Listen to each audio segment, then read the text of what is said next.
You are listening to an Art Media podcast.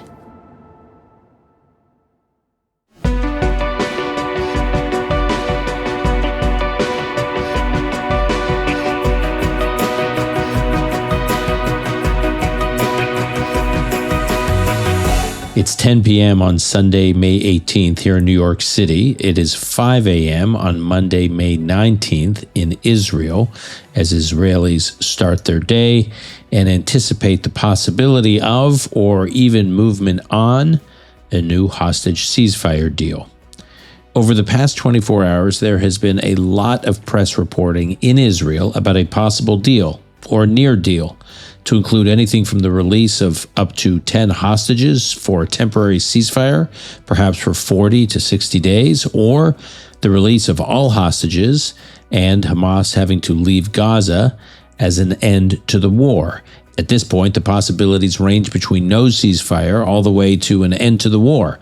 So while we are eager to report on these developments, we also don't want to rush to report on what so far appears to be just rank speculation. After all, you'll recall last week's histrionic news reports, for those listening, I'm putting news reports in quotes, that President Trump would be meeting Palestinian Authority President Mahmoud Abbas in Riyadh, or that President Trump would agree or acknowledge Saudi Arabia's condition for Palestinian statehood as part of any normalization deal with Israel. None of these things wound up happening. Now, a lot did happen in the Middle East last week, and we do believe something may happen in these hostage deal negotiations. So rest assured, we are monitoring events closely, and we will drop an episode on all of this as soon as there is something we believe that warrants analysis, even if it's not on our regular schedule. One thing we know is that during a cabinet meeting today, Prime Minister Netanyahu approved resumption of humanitarian aid into Gaza. The Prime Minister's office issued a statement saying that, quote, this was the recommendation of the IDF and due to the operational need to enable the expansion of intense fighting to defeat Hamas, close quote. And the IDF's operations into Gaza, its military operations, have been moving forward while negotiations are taking place in Doha. And it does appear that the IDF successfully killed Mohammed Senor last week in an underground command compound below the European hospital where he had been sheltering. Mohammed Senor was the de facto leader of Hamas in Gaza, the successor to his brother, Yahya Sinwar, the architect of October 7th. And so while President Trump was in the Sunni Gulf last week, the IDF at the same time seems to have been systematically pursuing a strategy of knocking off what remains of Hamas's leadership.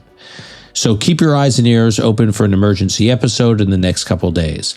In the meantime, I have been moved by the reaction to my speech at the annual State of World Jewry address, which we played in the last episode. If you haven't listened to it, highly recommend you do listen to our last episode of Call Me Back. In part 2 of that evening, which was at the 92nd Street Y, I sat down with Rabbi David Ingber following my address for a conversation where he picked up on some of the ideas from my talk to probe some more and to push me on some of the issues I raised. Rabbi Ingber is the Senior Director for Jewish Life and the Senior Director of the Bronfman Center at 92 New York, 92nd Street Y. He also serves as the founding rabbi of Romemu, a congregation on the Upper West Side of Manhattan. And he serves on the faculty for the Wexner Heritage Program and the Shalom Hartman Institute of North America and Israel. Finally, Rabbi Ingber is the host of the podcast called Detours and Destinations, which is hosted by the 92nd Street Y, and you can find that podcast wherever you get your podcasts. We'll link to it in the show notes. Rabbi Ingber is one of the most thoughtful and one of the most contrarian thinkers I know, and he's one of my teachers, so made this conversation especially interesting. I hope you'll enjoy it. The State of World Jewry at the 92nd Street Y, Part 2. This is Call Me Back.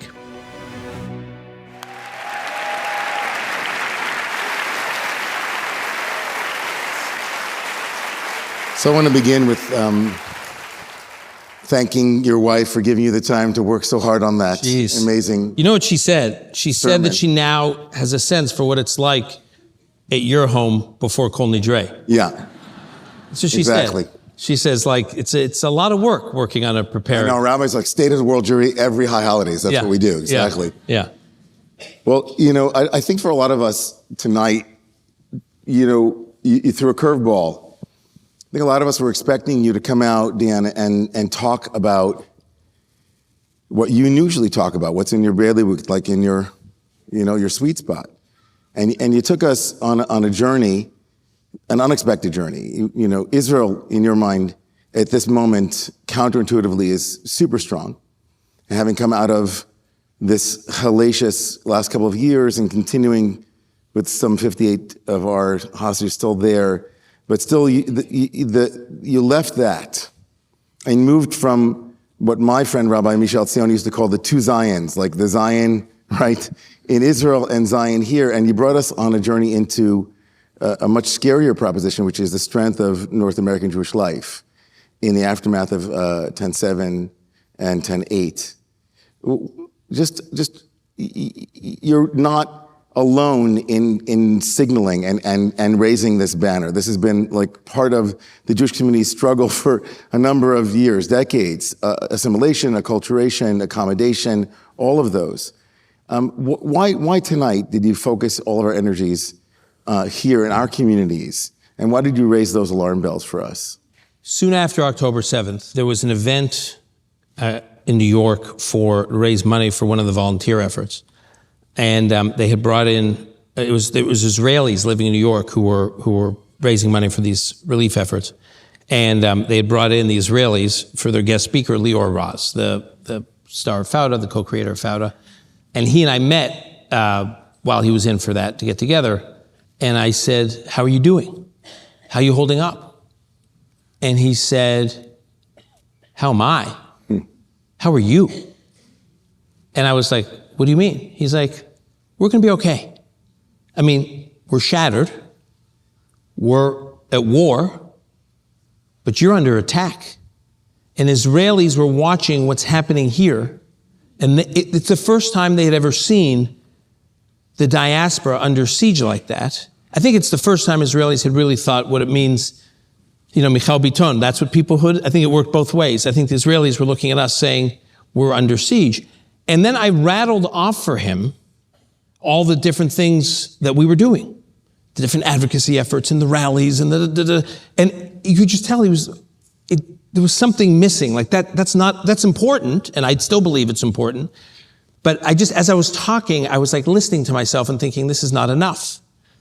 And then another conversation I hear a lot, it's not one of the ones I mentioned in my list of most popular questions I get, but I often hear from parents who say, my kid's on a college campus, there are basically pogroms on the campus, and my kid doesn't care. Meaning he's not sympathetic to the anti-Israel protesters. He's just ambivalent, he's apathetic, he just doesn't care. And they're like perplexed that this could be. You know, once I started asking questions, it's very clear that this kid was not raised with anything Jewish. Right. And what I mean by anything Jewish is they didn't get the joy of Judaism. They weren't raised with the ritual and the community and the literacy that comes with living somewhat of a Jewish life, which is what I call the upside of Judaism. So if you never had the upside of Judaism, then when Judaism's under siege, don't blame a kid for not wanting to stick his or her neck out to defend Israel or defend the Jewish community. And it just became increasing. I'll tell you one other image that I have in my mind. So I should say it because it's the story of the subway I told in the beginning. You told in the beginning, yeah. Yeah, the beginning of the speech. The story of the subway, if you're a Zionist, get off the train. Right. The corollary to that is another one of my favorite subway images that was flying around social media, which was Yishai Ribo. You know Yishai Ribo, the Orthodox Jewish pop star, rock star in Israel? Right, yeah. He came to perform at Madison Square Garden. And after the concert, there were all these Jews, that had literally taken over the subways in a good way, not in a bad way. And they were all wearing yarmulkes, singing the songs in unison. Right. Loud and proud. Loud and proud. It was pure joy. And I was thinking as I watched it, these are kids who have been raised with a sense, like a real Jewish identity, the real core.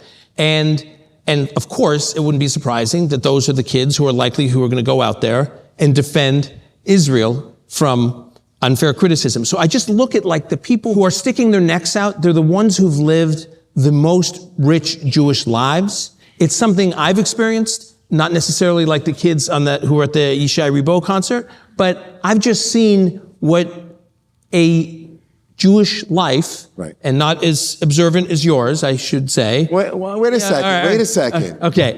No, but I've just seen what Shabbat has done for our family. How it fortifies and strengthens. I've seen what being part of a real Jewish community has done. I've seen what the Hebrew calendar has done for our family. I have watched when people are in mourning what Judaism, that like the best technology invented in Judaism for how to comfort people. I see how I try to make sense of the world often by these ancient texts that can inform how we think about the world. Like I see kids. The most amazing thing is we develop kids Jewishly until they turn 13. Yeah. And then at 13 we say, okay, you're done. Right. You're done. You had your bar mitzvah and you're done. Right. No more Jewish education. And you actually turn off the faucet. Right. At the exact time that young people are most primed to learn. Right. And what happens is, I'm always struck when I talk with kids and they're like, oh, I'm taking this great Eastern philosophy class at Northwestern University. Right. And I'm so moved and it's got me to think. And I'm thinking, so smart and so much wisdom there. Right, and I'm thinking, you realize you are inheriting the most incredible philosophy, the most amazing text. And so we need to keep fighting the fight against anti-Semitism. But the biggest victory after anti-Semitism, if that's what everyone is so focused on, is to continue to lead a flourishing Jewish life at scale. And that to me is the ultimate antidote to this period. So,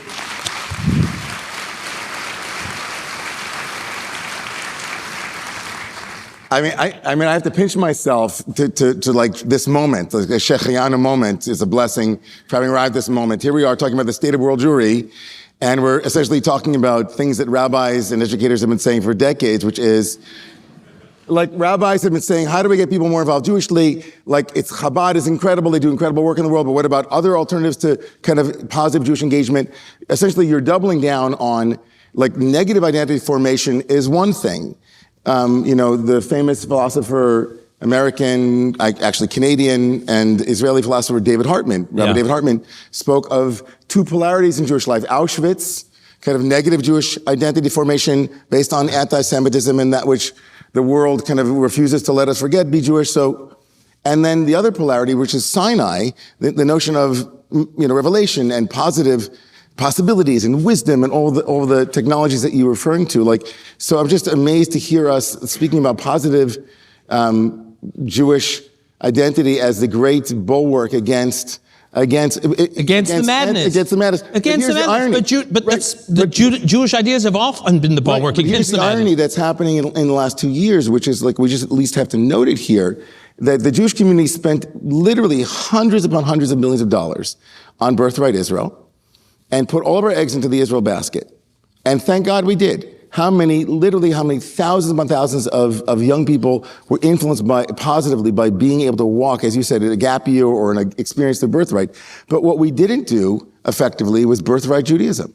Yeah. What we didn't do effectively, to what you're saying, is create a kind of, when you come back here into the assimilated universe of America, of North American Jewish life, we need to buy you a 1-year synagogue membership. We didn't talk about synagogues at all. Maybe that's a good thing because you belong to mine. So I understand why we're not talking about it. Can I say, you're right. I agree with that. I would also add another area we have spent an exorbitant amount of money on, and I've talked about this, Dara Horn has written extensively about this, is on Holocaust education, which I don't want to say it's totally failed, but you cannot think of a single period of history behind which more government and philanthropic dollars have been expended than trying to educate the public about the Shoah. Now, in terms of countering Holocaust denial, at least having that record is important. But the lessons of the Shoah, and it's clear, it's really clear that, as I cite a Kanye West song that's called Hail Hitler. I mean, the language of this moment is all Holocaustian. And I think, so what bothers me about it is Jewish education about how to teach non-Jews about Judaism has been so focused on the Holocaust, it's as though we have left people to believe that the totality of Jewish history happened between 1933 and 1945. And that nothing happened after and nothing happened before. So you wonder why we have these ridiculous debates, indulge ridiculous debates about whether or not Israel has a right to exist. I mean, it's a very interesting thing, right? We don't say that about any other country, right? We have problems with Iran's policies. We have problems with Turkey's policies. We have problems with China's policies. No one ever says, we need to discuss whether or not China has a right to exist, right? And yet with Israel, we indulge this, we get into it. We're like, well, there was the Peel Commission, and then there was it, and we indulge this conversation. As if it's still up for grabs. Exactly, which is that's a really interesting conversation. You may want to share it with the 10 million Israelis, because if Israel doesn't have a right to exist, where do these people go? And the overwhelming majority of diaspora Jews who, according to survey after survey, self-identify as Zionists. So, what does it mean for them? But we indulge this debate, I think, in part because we really do act like Jewish history kind of ended at 1945, and then we're here, and now we're in Gaza. Right. And so and we've Dara Horn made this analogy to the African American History Museum in Washington, D.C. Yeah. Because imagine if the American History Museum was, you just walked in and it was just like the history of slavery and you left. Right. Right? They don't do that. And yet we don't spend time educating people about the entirety of Jewish history, and we don't do it with Jews either. Right, and the living museum is the Siddur, the prayer book. Right. The living museum is walking into a synagogue or into a Jewish center and seeing Hebrew and seeing a mezuzah. I mean, a mezuzah is itself the most profoundly important expression of our Jewish story, our Jewish history, who we are, what our values are, and so we're living it. And so your call to more positive engagement is really profound. I just want to. Can I ask you a question? I'm sorry, I know. I've been talking for a while, and I normally used to ask the question. But I want one more question before you ask me the question. Okay, fine. Okay. Because it's like I'm out of my comfort zone. I know. It's like you have to actually interview somebody. Yeah. You get like a withdrawal. Can anyone? Can I interview anybody? Yeah. Plenty of people were asking me before if they could come up and let you interview them. So, there was a joke in my family that went something like this. This mother comes to the rabbi of their community and says, Rabbi, you have to do something. My son is at home and he's studying Torah all day and praying all day, and it's scaring us. And the rabbi said, well, Mrs. Goldberg, what's the. He says, no, Rabbi, it's really all day, all night, all day, all night, the whole thing. He says, I don't understand. That's a mitzvah. It's a spiritual commandment. It's a practice. And so then Mrs. Goldberg said, no, but Rabbi, really, it's a bit too much. And she said, listen, finally, the rabbi says, listen, Mrs. Goldberg, I don't understand. That's what I do. That's my life. That's that's my living. That's how I make. And she said, no, but Rabbi, he means it. So the question is, you kind of touched upon it earlier about observance or whatever it is. Is there a point where there's a fear that blocks or obstructs people from engaging in Jewish life? Is it that there is, because there's so much out there now that's so uplifting, is one of the obstacles that we have to address, which is that there's kind of like the patina, or maybe the more overt, like, don't become too Jewish. Is that a thing? Do you know people Yeah. I would go to synagogue, but then people would start saying, I'm religious, right. Or if I learn, or if I go, Dan Loeb's challenge, that might be too much. Yeah. I have friends who say this to me. Yeah, I'm with you, but Jewish day, it's too much. Jewish day school, I don't, it's Jewish camp, too much. Right. My response to that is basically the following. If you're saying that you want your child to be out in the world, and you want your child to be worldly and not boxed in, okay, if that's the way you look at it, I respect that. But at least teach them about where they're from and what they're rooted in. Let them be literate, help them be literate Jewishly, and then let them go out in the world. And at least they kind of know where they come from, and then they can think about being engaged in the world. But I think it's Chaim Potok who has this amazing story in this Haggadah, the Noam Tzion Haggadah we use, where he talks, the analogy he gives of these people who just want their kids to be worldly and just go out and they don't want them to, is he says, it's like rowing from the shoreline and never knowing where the shoreline is. And if you put a kid in a boat and say, go row, and just be out there, but we're never going to tell you where the shoreline is, they're just going to be out there and they're probably going to get lost and be lost. Yeah. And it's okay to be out in the world, but you want to look back to the shoreline and say, I just want to remember where I'm from. Give kids the tools. That's all I'm arguing for. Give them the tools to decide what they want to be engaged in Jewishly, what they don't want to be engaged with Jewishly. I mean, my kids have been educated Jewishly. Now, I have no idea, and I hope they're gone by now. I have no idea what kind of Jewish lives they're going to live. Right. But at least I know they can make informed decisions. And that's what I'm arguing for. So speaking of informed decisions and tools, this is the last question, then you can ask me whatever you want. But we all know the phenomenon of kids who go through Jewish day schools and camps and other programs and actually do have thick Jewish identities, who'll turn around in the last 2 years and say, you weren't honest with us.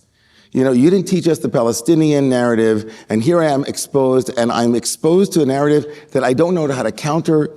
What can we do to help those kids, and what do we say to those kids? Well, first of all, Jewish students should learn the Palestinian narrative.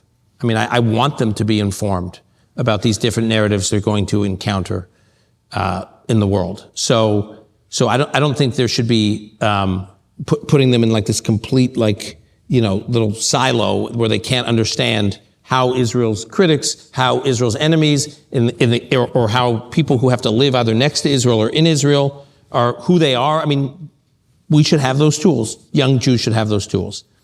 But I think that's different from this incredible fixation with Jewish kids, some of whom have come out of Jewish day schools, who wind up becoming fierce critics of Israel. And the reason I think there's this insane fixation on them, and we are falling into the Hamas's trap when we fixate on them, right? Because if you go to these rallies, right? I mean, I've told this is one student we know who was a Heschel kid who's at Harvard now, and he said, it's the most unbelievable thing. Like the Students for Justice in Palestine would hold these rallies on campus, and they'd start every rally with a Jewish student speaking. Now, he says there was always just 4 Jewish students or 3 who were there, but they managed to project this outsized presence of the Jews involved with the criticism of Israel. By the way, as a Jew, right? As a Jew, right. No, yes, as a Jew. My favorite was recently one of the, I think it may have been Jewish Voices for Peace, I can't remember, one of the Jewish organizations that's critical of Israel, the Twitter handle, the Twitter account of that organization, the person who's running the Twitter account accidentally was posting something on behalf of the account, but he accidentally posted something from his own account. It was intended to be, it was clear he was running the account, but he accidentally, and I think he was someone from Students for Justice in Palestine. I mean, he was literally they're running these groups. So I think we have a tendency to fixate on these organizations and these Jews who are struggling. If Jews are struggling with Israel, of course they should struggle with Israel, and we should have debates, and they should know that Israel's a real country, and real countries do stupid things, and sure. Real countries' politicians make mistakes. Sure. A real country that's been at war for a year and a half, that's had over 1,000 of its citizens, the equivalent of 40,000+ Americans slaughtered, and at its peak, close to 10,000 in proportional terms to the U.S., 10,000 Americans, the equivalent, being held in tunnels in Gaza, that a government dealing with that is, of course, going to lose some of its innocence, and a country will lose some of its innocence. That's okay. That's normal. It's a real country. Yeah. And kind of wrestling with that is fine. But arguing that students who got a Jewish education and it was too pro-Israel and weren't exposed to the other side, and therefore we've kind of left them unmoored. But you will say this, though, that the first time a Jewish student hears the Palestinian narrative should not be on the quad. I agree. Right. So, I agree. Okay. Yeah. Okay, shoot. Okay. We have 3 minutes, so it's perfect. Two things. Now we may go over a minute. The Y's going to have a heart attack. Two things. One, I heard your little comment there about synagogues, and I thought a lot about whether or not to talk about synagogues in this speech. And I can tell you're a little prickly that I didn't mention synagogues. No, not at all. Yeah. I deliberately did not talk about synagogues because I think if you did not grow up with it, davening in a synagogue is one of the hardest things to learn as an adult in Judaism. And I realize so much of my comfort in a synagogue is because there's a familiarity to it. There's a rhythm to it. There's a cadence to it that is like, I'm instantly at home. And if you didn't grow up with any of it, and I saw this through my wife's eyes, who's converted to Judaism.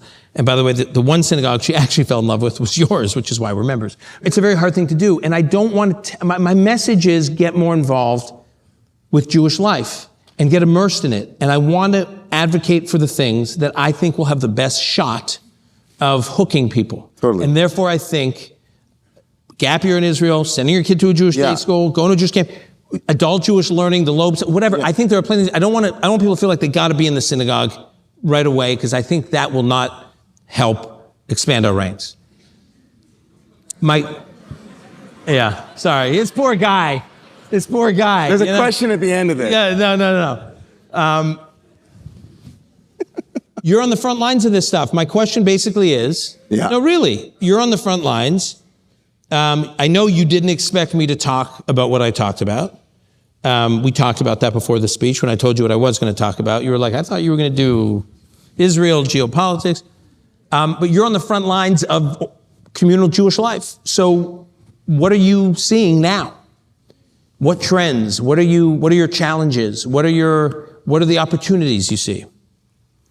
So a lot of questions there. I mean, first of all, I think that and appreciate, and I mentioned David Hartman earlier, and the Shalom Hartman Institute has been a major player in many spaces that I've been in over the last 3 decades, and they specifically pedagogically placed the Beit Midrash, the study hall, at the center of their conversations. So how do we engage people in the richness of Jewish texts and their relevance, not just kind of their archaic relevance, but their actual relevance, in day-to-day living and in framing questions of import that are still animating our lives. So placing the Beit Midrash, the study hall, at the center, as opposed to the synagogue, is a smart move. It's a smart move, but it's partial.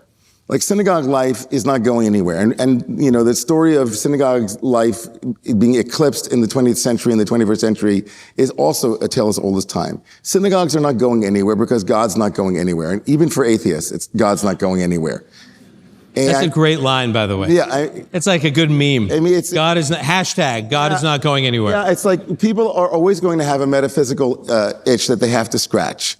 And it doesn't matter if they mention the word God, they'll still want to sing and they'll want to cry. Synagogues for 2,000 years were not worship spaces, they were therapeutic spaces. Where did Jews in the Ukraine and in Poland and in White Russia, where did they go to cry? They had to release their sadness and their tears, their trauma, and they experienced it daily.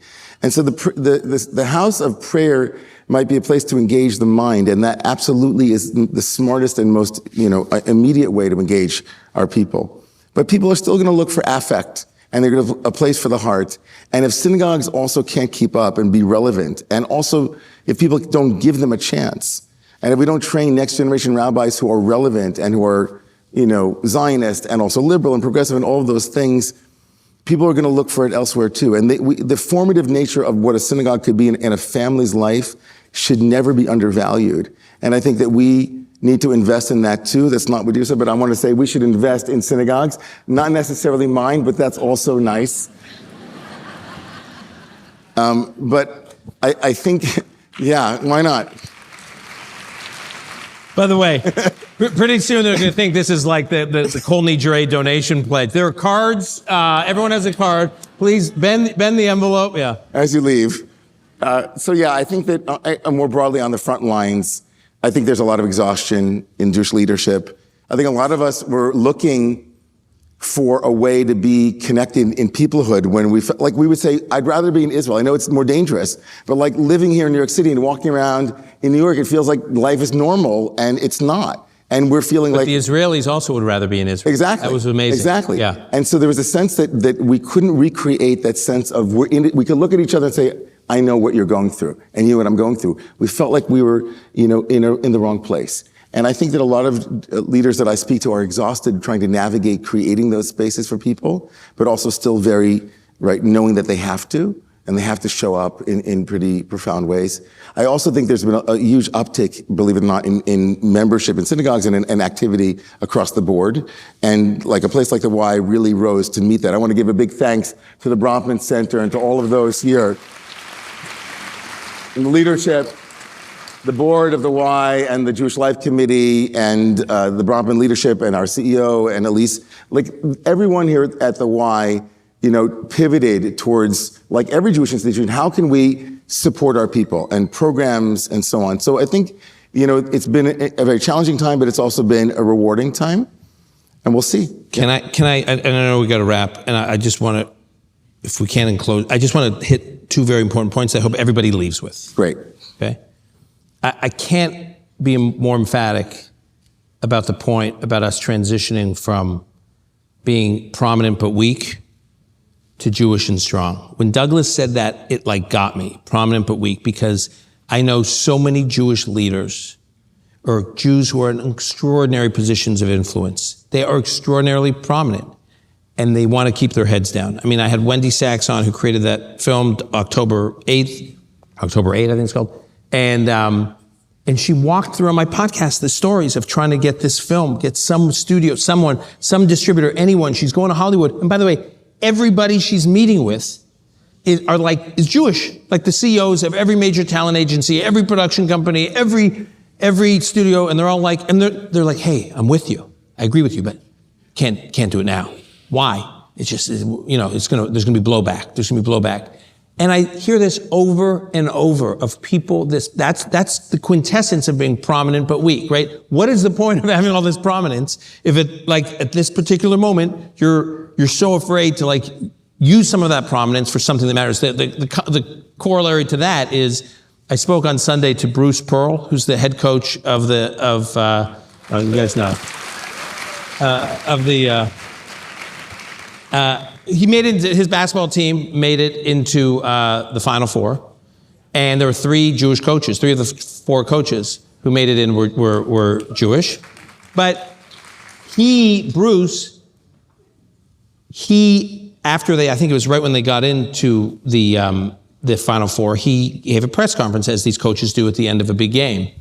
And all the sports press is there and the national media is covering it.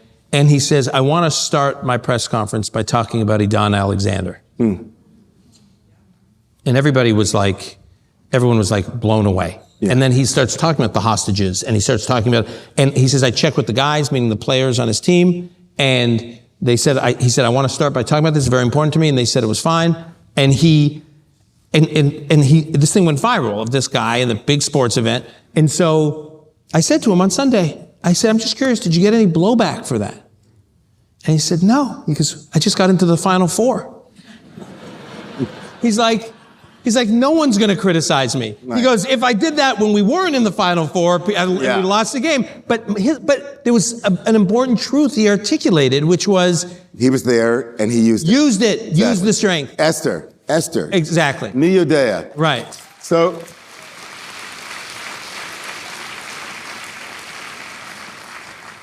we're going to wrap up, but before we wrap up, there were questions about putting on your Call Me Back hat to tell us a little bit about the geopolitical situation. But given how late the hour is, I want to actually invite people here.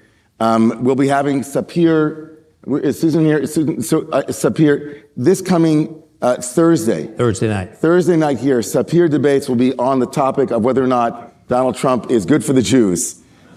And obviously, that's a very alive topic for all of us here in this room. And I would love to hear Dan wax about that, but not this evening. But come back, Brett Stevens will be here and Rahm Emanuel. It's going to be an incredible evening. So come back. Before you go, everybody, one more big round of applause for Dan Senor, please.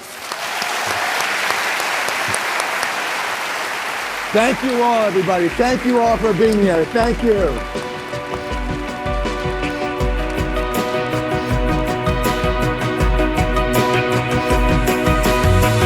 That's our show for today. If you found this episode valuable, please share it with others who you think may appreciate it.